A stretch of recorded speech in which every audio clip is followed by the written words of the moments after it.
కష్టాల్లో ఉన్న ప్రతి పేదవాడి ఇంటికి ముఖ్యమంత్రి సహాయ నిధి చేరుతుందని, వారి కుటుంబాల్లో ధైర్యం నింపుతోందని రూరల్ ఎమ్మెల్యే గోరంట్ల బుచ్చయ్య చౌదరి పేర్కొన్నారు. నియోజకవర్గంలోని మొత్తం 44 మంది లబ్ధిదారులకు 31.50 లక్షల రూపాయల ఎల్ఓసి మరియు రిలీఫ్ ఫండ్ ముఖ్యమంత్రి సహాయ నిధి చెక్లను పంపిణీ చేశారు. ఈ సందర్భంగా మాట్లాడుతూ ప్రజలందరికీ ఆరోగ్యం బాగుండాలని, వైద్య ఖర్చులు భారమైన పేదల కుటుంబాలను ఆదుకునేందుకు కూటమి ప్రభుత్వం కృషి చేస్తుందని, రాష్ట్రంలో ఇప్పటి వరకు దాదాపు 1400 కోట్ల రూపాయలు ముఖ్యమంత్రి సహాయ నిధి అందించడం జరిగిందని తెలిపారు. ఆరోగ్య సంరక్షణ లక్ష్యంగా చంద్రబాబు గారు ఉదారంగా ముఖ్యమంత్రి సహాయ నిధి భారీగా సహాయం చేస్తూ ఉన్నారు. ఇప్పటికే దాదాపు 1400 కోట్ల రూపాయలు విధంగా ఉదారంగా సహాయం చేసి వారిని ఆదుకోవడం జరుగుతుంది. ఏదైతే ఆరోగ్యశ్రీలో కవర్ కాకపోయినా లేక ఇతరత్ర అప్పుల పాలైపోతున్న కుటుంబాన్ని ఆదుకోవడం కోసం సర్వీస్ చేసి వచ్చిన బిల్లును బట్టి కూడా చేస్తున్నారు. మన నియోజకవర్గానికి సంబంధించి ఈరోజు 44 మందికి 31,42,730 రూపాయలు మేము వారికి ఇవ్వడం జరుగుతుంది. దీంతో 4,65,20,20,000 రూపాయలు ఇవ్వడం కూడా సంక్షేమానికి ఇవ్వడం జరుగుతుంది. ఎక్కడా కూడా రూపాయి లంచాలు లేకుండా, మధ్య దళారీలు లేకుండా నేరుగా వారికి అందేలాగా కార్యక్రమం. అలాగే పేద కుటుంబాలకు ఎన్టీఆర్ ట్రస్ట్ తరఫున కూడా సహాయం చేస్తామండి. కొన్న పార్టీ కార్యకర్తలు ప్రమాదంలో మరణించిన వారికి సహాయం చేస్తామండి. భారీ ఎత్తున అలాగే ఎన్టీఆర్ బ్లడ్ బ్యాంక్ ద్వారా సహాయం చేస్తామండి. వసతుదారు క్యాన్సర్ హాస్పిటల్ ద్వారా సహాయం చేస్తామండి. ఎవరైనా ప్రమాదంలో మరణించినా లేక రాజకీయ బలైన కుటుంబాన్ని ఆదుకోవడం కోసం ఎన్టీఆర్ స్కూలు, ఎన్టీఆర్ కాలేజీ కూడా ప్రారంభించి వారికి కూడా సహాయం చేస్తారు. భారతదేశంలో ఏ పార్టీ చేయని విధంగా తెలుగుదేశం పార్టీ కార్యకర్తల సంక్షేమం, ప్రజా సంక్షేమం కోసం భారీగా వెచ్చిస్తుంది. ఆ విధంగా ఇప్పుడు అలాగే ఇప్పటి వరకు కూడా 300 గ్రామీణ భారతాన్ని అభివృద్ధి చేయడం కోసం, ఆంధ్రప్రదేశ్లో ఉన్న సమస్యల పరిష్కారం కోసం ఆయన గత 2 సంవత్సరాలుగా దాదాపు 2 సంవత్సరాలు కృషి చేస్తున్నారు పవన్ కళ్యాణ్ గారు. అనుకోకుండా ఆయనకి కొంత అవాంతరాలు, సైనస్ ప్రాబ్లం రావడం, దానివల్ల ఇన్ఫెక్షన్ రావడం వల్ల కొంత ఇబ్బంది ఎదుర్కొంటున్నారు. అసెంబ్లీలో కూడా చాలాసార్లు దగ్గుతూ పాపం ఇబ్బంది పడేవారు. అదంతా చూసాం. మన సర్జరీ అయ్యింది. త్వరలోనే కోలుకోవాలని కోరుకుంటున్నాం. ఆయన ఇంకా వేగంగా, ఎందుకంటే రియాక్ట్ అవుతాడు, సబ్జెక్ట్ మీద రియాక్ట్ అయ్యే శక్తి ఉంది. ఎవరన్నా బాధితులు ఉంటే వారి పక్షాన మాట్లాడతారు, నిర్మమాటంగా మాట్లాడతారు. ఆయన ఎక్కడ ఇబ్బందులు ఉన్నా కూడా పేదవారంటే కూడా సమస్యల మీద అవగాహనతో ముందుకు సాగాలన్న లక్ష్యంలో వెళ్తున్న పవన్ కళ్యాణ్ గారికి త్వరగా ఆరోగ్యం పూర్తి చేసుకొని ఆ భగవంతుడి ఆశీర్వచనాలతో ఇంకా ప్రజాసేవలో ఇంకా భారీగా కార్యక్రమాలు చేపట్టాలని కోరుకుంటా ఉన్నాం. భారతదేశంలో ఏ ప్రభుత్వం చేయని విధంగా చంద్రబాబు గారు ముఖ్యమంత్రి సహాయం నుంచి భారీగా సహాయం చేస్తున్నారు. ఎవరైతే బాధితులు ఉన్నారో వైద్యంలో ఇబ్బంది పడి అప్పుల పాలైపోతున్నారో వారిని ఆదుకోవడం కోసం ఇప్పటికే వేలాది మందికి 1400 కోట్ల రూపాయలతో సహాయం చేశారు. ఈరోజు మన నియోజకవర్గానికి వచ్చేటప్పటికే దాదాపుగా 470 మందికి 4,65,24,924 రూపాయలు వారికి సహాయం చేయడం జరుగుతుంది. డైరెక్ట్ మధ్యలో దళారీలు కానీ ఎవరు కూడా కమిషన్దారులు కానీ ఎవరు ఉండరు. ఎవరికి రూపాయి ఖర్చు లేకుండా ప్రాసెస్ చేసి నేనే స్వయంగా తీసుకెళ్ళి మన నియోజకవర్గం నుంచి సీఎం రిలీఫ్ ఫండ్ క్యాంపులో వాళ్ళకి అప్పచెప్పేసి మళ్ళీ చెక్కులు తెచ్చి నేనే స్వయంగా ఇస్తూ ఉన్నాను. మధ్యలో ఎవరు కూడా దళారీలు లేకుండా ఎవరైతే బాధితులు ఉన్నారో కులం లేదు, మతం లేదు, అన్నిటికీ అతీతంగా ఎవరిచ్చినా పేదవాళ్ళకి వైద్యం వెంటనే అందేలాగా కార్యక్రమం చేస్తున్నాం. ఈ ఒక్కరోజు 44 మందికి 31,42,730 మందికి చెక్కులు ఇచ్చాం. ఆ చెక్కులతో వారు స్వాస్థ చేకూరాలని కోరుకుంటున్నాం. ఇవాళ అలాగే పెన్షన్లు కూడా 1వ తారీఖు పెన్షన్లు ఇస్తున్నాం. దేశంలో ఎక్కడా లేదు ఇన్ని భారీ పెన్షన్లు. ఒక మన నియోజకవర్గంలోనే 24 జూన్ నుంచి ఈ రోజు వరకు కూడా 322 కోట్ల రూపాయలు, ఈ నెలలో ఇచ్చిందే 15 కోట్ల రూపాయలు, 322 కోట్ల రూపాయలు వారికి సాయం చేసామంటే చిన్న విషయం కాదు. నెల జీతాలు 1వ తారీఖు ఇస్తూ ఉన్నాం. సర్దుబాటుకు ఒక పక్క వడ్డీలు కట్టాలి, ఒక పక్క సంక్షేమాన్ని చేయాలి, అసలు కట్టాలి. ఇవన్నీ కూడా గత ప్రభుత్వం చేసిన అప్పులన్నీ తీర్చుకుంటూ వెళ్తూ ఉన్నాం. కొన్ని సమస్యలు ఉన్నా కూడా చంద్రబాబు గారు, పవన్ కళ్యాణ్ గారు, లోకేష్ గారు కూర్చొని చర్చించుకొని ఏ విధంగా ఈ ఒడిదుడుకుల నుంచి ముందుకు సాగాలనే లక్ష్యంలో ముందుకు వెళ్తున్నాం. అయినా కూడా ప్రతిపక్షం యొక్క బాధ్యత రాహిత్యం వల్ల తప్పుడు విధానాల వల్ల అరాచక విధానాల మీద ఎదుర్కోవాల్సిన పరిస్థితి కూడా వస్తూ ఉంది. ఎందుకంటే గోబెల్స్ ప్రచారం చేసి ప్రజలను గందరగోళానికి గురి చేసి రౌడీజంతో మళ్ళీ అధికారంలోకి వస్తామన్న భావనలో ఆ పార్టీ ఉంది కనుక దాన్ని తట్టుకోవడంలో, కార్యకర్తల మనోధైర్యాలు దెబ్బతినడంలో చట్టం తన పని చేసిపోతుంది. గోబెల్స్ ఈ మధ్య సోషల్ మీడియాను వేదికగా చేసుకుని తప్పుడు ప్రచారం చేస్తున్నారు. దాన్ని నేను ఎదుర్కొంటున్నాను. ఇవాళ ఒకటే చెబుతున్నాం, ఇది మంచి పద్ధతి కాదు. మీకు చేతనైతే నిర్మాణాత్మక విమర్శ అసెంబ్లీకి రండి, చర్చించండి, తప్పు ఒప్పులు చెప్పండి, సరి చేసుకుందాం లోటుపాటు నుండి.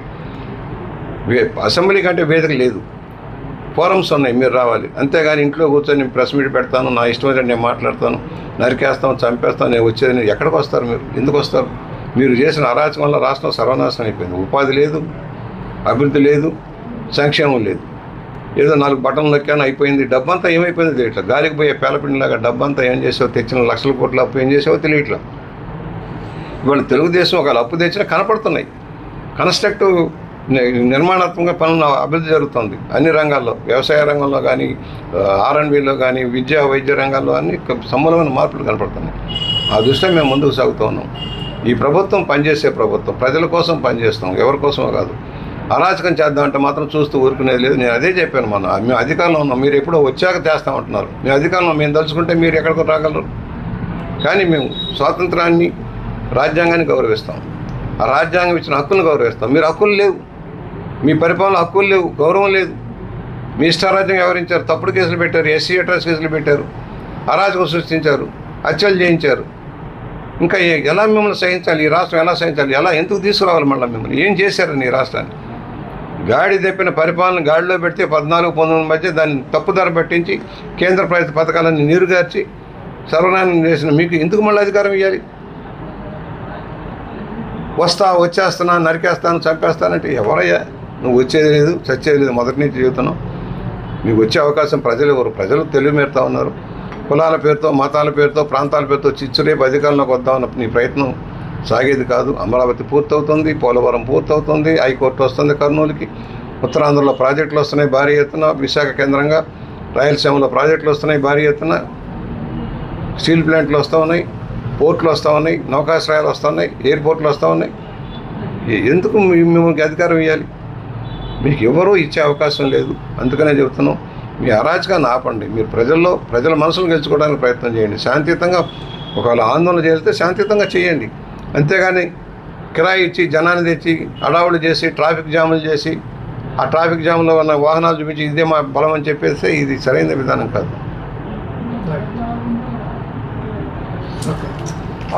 నిర్విరామ కృషితో లోకేష్ గారు ఒక స్థానానికి చేరుకున్నారు. కఠోరమైన ఒత్తిళ్లు, ఇబ్బందులు కూడా తట్టుకొని పార్టీని బలోపేతం చేయడం కోసం అనేక సంక్షేమ అభివృద్ధి కార్యక్రమాలు తీసుకొని పార్టీని చైతన్యవంతం చేసి నూతన నాయకత్వాన్ని కూడా చేరదీసి అనుభవాన్ని, నూతన యువతరాన్ని కూడా కూడగట్టుకుంటూ ముందుకు సాగారు. ప్రపంచీకరణలో జరుగుతున్న పరిణామాల మీద పూర్తి అవగాహన ఉన్న వ్యక్తిగా అటు ప్రపంచీకరణ, భారతదేశంలో జరుగుతున్న పరిణామాలు, దేశంలో జరుగుతున్న పరిణామాలు, రాష్ట్రంలో పరిస్థితులు కూడా ఆకలింపు చేసుకొని ఏ విధంగా రాష్ట్రాన్ని ముందుకు తీసుకువెళ్ళాలి, ఏ విధంగా దేశంలో వెనకబడ్డ ప్రాంతంగా కాకుండా అభివృద్ధి చెందిన రాష్ట్రంగా ఉండాలన్న ఆలోచనలో ముందుకెళ్తూ ఉన్నారు. ఇవాళ ప్రపంచాన్ని కూడా ఆకర్షించారు. కనుకనే పెట్టుబడిదారులు భారీగా తరలిస్తున్నారు. ఆయన మీద నమ్మకం కొద్ది. ఇవాళ చంద్రబాబు గారు రాత్రింబళ్ళు కష్టపడుతూ ఉన్నారు, కొంత భారాన్ని మోస్తూ ఉన్నారు. ఇప్పటికే సగ భారం మోస్తూ ఉన్నారు. ఇవాళ కొత్తగా ఆయనకి ఇచ్చిన పదవి పార్టీ కార్యనిర్వాహక అధ్యక్షుడిగా పార్టీని కూడా బలోపేతం చేసే లక్ష్యంతో వారికి ఆ పదవి అప్పచెప్పి కొంత భారాన్ని తగ్గించుకొని చంద్రబాబు గారు అడ్మినిస్ట్రేషన్ మీద, అభివృద్ధి మీద ఎక్కువ దృష్టి సారించడానికి నిర్ణయం తీసుకున్నారు. ఇప్పటికే అనేక పెట్టుబడులు వస్తున్నాయి. విశాఖలో అనకాపల్లిలో స్టీల్ ప్లాంట్ రావచ్చు, లేక గూగుల్ రావచ్చు, లేక అనేక పరిశ్రమలు రావడానికి కారకులు లోకేష్ గారు. ఆయన అనుభవంతో ముందుకు సాగుతూ ఉన్నారు. యువతరాన్ని కూడగట్టుకుంటున్నారు. మా బట్టి పెద్దల సహకారం, సూచనలు తీసుకుంటూ ఉన్నారు. భవిష్యత్తు ఉన్న నాయకుడు ఆయన. భవిష్యత్తు ఉంది. పవన్ కళ్యాణ్ గారు కానీ, చంద్రబాబు గారు కానీ వారిని ఆశీర్వదిస్తూ ఉన్నారు. ఫలితంగా దూసుకుపోయే మనస్తత్వంతో వెళ్తూ ఉన్నారు. అందరినీ కూడగట్టుకుంటూ ముందుకు సాగుతూ ఉన్నారు. మంచి ఉజ్వల భవిష్యత్తు ఉంది. వాళ్ళు మోడీ గారి దృష్టిలో పడ్డారు, కేంద్ర ప్రభుత్వ దృష్టిలో పడ్డారు. రాష్ట్రానికి కావాల్సిన సాధించుకుంటూ ఉన్నారు. వెళ్ళి రాష్ట్రానికి ఏం కావాలి, రాష్ట్రం ఎలా చేస్తే అభివృద్ధి చెందుతుంది, పెండింగ్లో ఇష్యూస్ ఏమిటనే ఆలోచనలో పెట్టి ముందుకు సాగుతున్నారు.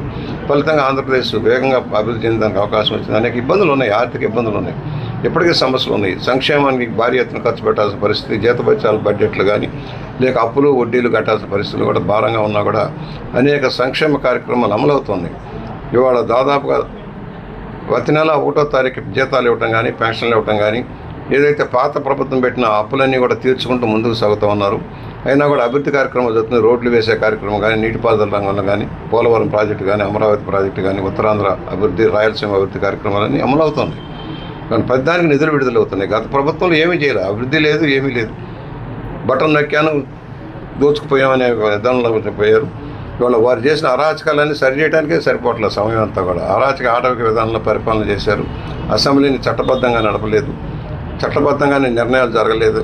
అవన్నీ కూడా ఇవాళ సరి చేసుకుంటూ ముందు చదువుతున్నాం. ఏదన్నా అసెంబ్లీలో చర్చిస్తున్నాం. ప్రతిపక్షం రాకపోయినా కూడా అధికార పక్షంలో కూడా కన్స్ట్రక్టివ్ క్రిటిసిజం ద్వారా ప్రభుత్వంలో తప్పులు ఎలుగు చూపి నిర్ణయాత్మకంగా ముందుకు సాగేదానికి పార్టీలో కూడా అంతర్గతంగా చర్చించి ఏదైనా లోటుపాట్లు ఉన్నా కూడా ఎక్కడన్నా సరి చేసేదానికి కూడా అవకాశం ఇస్తున్నారు.